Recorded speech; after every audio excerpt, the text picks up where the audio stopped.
Hello everyone, back into the 14th Christmas update. So we've done 13 updates so far. This is your 14th update. We're getting ever closer towards Christmas, of course. We're not quite ready yet to move over to the shorter range GFS. I think that'll be around a week's time that we will start the transition from the long range CFS model to the short range GFS. But certainly day by day we are getting ever closer. So we'll go through the CFS 9 monthly forecast in a moment, see what it's showing for the period before Christmas, and then heading over Christmas itself, and then heading off into the new year. I'll do that for you very short. Just say that the first video released today was the week's 10-day video update, and that has all of the regular features in it, of course, so you better find that video on the homepage at gals.webvids.com. The Christmas shop is open, so if you've got any Christmas shopping to do at Amazon between now and Christmas, all you need to do is go to the Gals Christmas shop page, and there you will find either Amazon banners. You can click through those and go directly to Amazon, or you can use the search widget to search out whatever item you would like to buy for Christmas. And then that will still take you ultimately through to Amazon. So you will eventually arrive at Amazon where you do your Christmas shopping as normal. The only difference is that you've gone from Gals office to Amazon, and we get a revenue fee on the things that you are purchasing. So a big thank you to everybody for doing their Christmas shopping at Amazon again. This is a little bit of a tradition now, I think, hopefully, to do your Christmas shopping at Amazon through Gals office. So yeah, big thank you to everybody for doing that.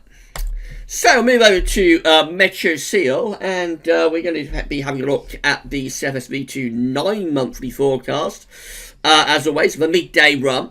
So we always endeavour to use the same run all of the time. It's run 4 times a day, the CFS. We always endeavour to use the midday run for no particular reason other than that's a run we pick, but it's useful if you can use the same run all the time to be able to go back and make a direct comparison. So I think we're looking for trends, of course. It's still too early to be able to pin down the weather for Christmas in detail, so we're looking for the trend kind of mid to late December to early to mid January, around that sort of Christmas New Year type period. So I think the trend overall has probably been rather cold zonality. We've seen a lot of that in these updates, and probably for the days of Christmas itself, the specific days of Christmas, probably the trend has been rather cold and dry, not particularly snowy, but sort of frosty, seasonably chilly feeling. I think that's tended to be the trend with the updates that we've done so far. I haven't had a very cold update yet. Normally get at least one of those where we'll have a bit of a beast from the east unleashed type pattern over Christmas. So I haven't had one of those yet, and we'll see whether one of those does turn up in this update or future updates. So it's a CFSV2 9 monthly forecast generated midday yesterday. Always that 24-hour delay on the charts going through, generated on midday on the 1st of December. So we're beginning on the 10th of December, and we've got a deep area of low pressure to the northwest of Scotland, bringing in strong to gale force, even severe gale force westerly winds. Quite cold as well. Those strong winds will be feeding in wintry showers to northern and western parts of the country. So starting off sort of again with those cold zonal type signals that we've been talking about in these updates a lot this year. That's how the CFS is looking for the 12th of December. So this is general lecture, of course. Wet and windy, strong westerly winds up to gale force, and driving in bouts of heavy rain as well. Cold enough for snow up in the north. Then moving through to the middle of December, stays very unsettled. This next area of low pressure rattles through. That's bringing more heavy rain there from the 14th to the 15th of December. So that clears away into the North Sea. We're starting to dig down much colder air from the northwest as well. So we've got cold northwesterly winds setting in there. Again, up to gale force. We'll be bringing in wintry showers to northern and western parts of the country. This is the 16th of December. Another little area of low pressure is coming in across England and Wales. That's engaging with cold air. So on the northern side of that low, you wouldn't rule out the chance of some snow actually there across England and Wales sometime around the 16th of December. That gets out of the way, and we turn the winds more definitively into the north. So this is going quite cold now for the 18th of December. High pressure is building out to the west, low pressures to our east. And therefore, we're pulling down these cold north to northeasterly winds. And that would drive snow showers into northern and eastern parts of the country. Could be some wintry showers around western coast, but you're close to this ridge of high pressure. So it's more northern east areas that would be at risk of some snow showers there. Then we get through to the 19th, high pressure topples in across the country, so that's settling things down. It's still cold, of course, from the earlier northerly, so this is going from like snow showers in northern east areas to mainly dry weather, but cold also with hard overnight frost and possibly freezing fog patches as well. 20th of December, we're introducing a milder southwesterly wind to northern and western parts of the country. High pressure is to our south and east. So for southern and east areas, probably still mostly dry and cold at this point, but for the north and west, cloud and milder temperatures coming in from off the Atlantic too. Now we're going to the 22nd of December, and that high pressure is beginning to reform itself a little bit further north. So on the 22nd of December, we're beginning to get high pressure setting up kind of like around Denmark, that sort of area, southern Scandinavia. That's shifting the wind into a southeasterly. So we are beginning to pull in colder air from off the continent here. And I would suspect frost will become increasingly widespread. We probably have freezing fog patches with that as well. Will be mostly dry, of course, because high pressure is dominating the weather. So moving to Christmas itself, that high pressure is going a bit further north. Now we're up to the 23rd of December, and we're actually setting up a Scandinavian high here, an area of high pressure over Scandinavia. Winds are gently drifting in from an east to southeasterly direction. It would be cold, there'd be hard night frost, again probably freezing fog patches. Maybe a few wintry flurries around coastal areas, but I think the emphasis there would be on mostly dry but cold conditions. So we get through to Christmas Eve. And again, we've got high pressure sitting to our north and east. Low pressure is developing out to the west, but we're mainly dry up to this point. It's still cold. So this is another Christmas update that's going for cold, dry conditions around Christmas, this time doing it from kind of like a weak area of high pressure over Scandinavia. So a seasonably chilly, frosty and potentially quite foggy Christmas would be possible there. That's how Christmas Day is looking. Very little change. Again, we've got an area of low pressure just trying to get in from the Atlantic, but it's being kept at bay. It's possibly a pattern that could give some snow to the Republic of Ireland, though. Most places would be dry, but it would still be cold. The wind is coming in from like a southeasterly direction, but the air is originating from a proper continental source. So that would be a cold Christmas Day. There'd be, again, quite hard overnight frost. And notice all the time pressure is rising over Scandinavia. We're now at 1,035 millibars with that area of high pressure over Scandinavia. Whilst we're not bringing in a direct easterly, certainly that high pressure is strong enough to be pulling in cold air from off the continent. So this is a cold Christmas Day for the 14th Christmas update.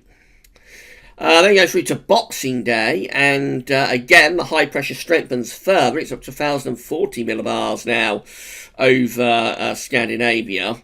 Again, these areas of low pressure being kept at bay out in the Atlantic. Winds are sort of coming southerly, but the ice bars, I should say, are sort of southerly, but the air is kind of southeasterly.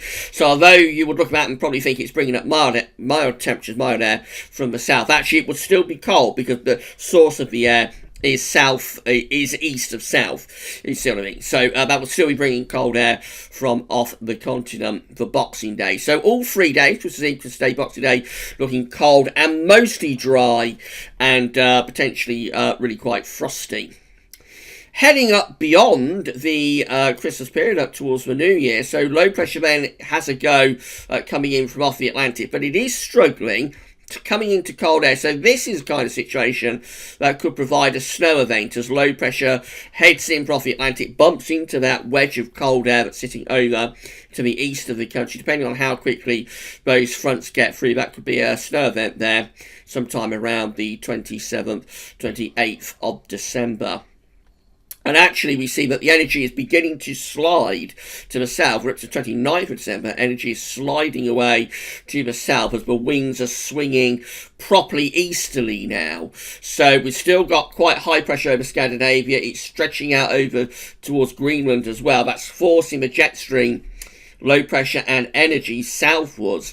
This looks like a definite snowy end to the year. 28th, 29th, 30th of December, that would be a snow event for many parts of the country as those areas of low pressure slide away. That's New Year's Eve, looking very cold, bringing in an easterly wind.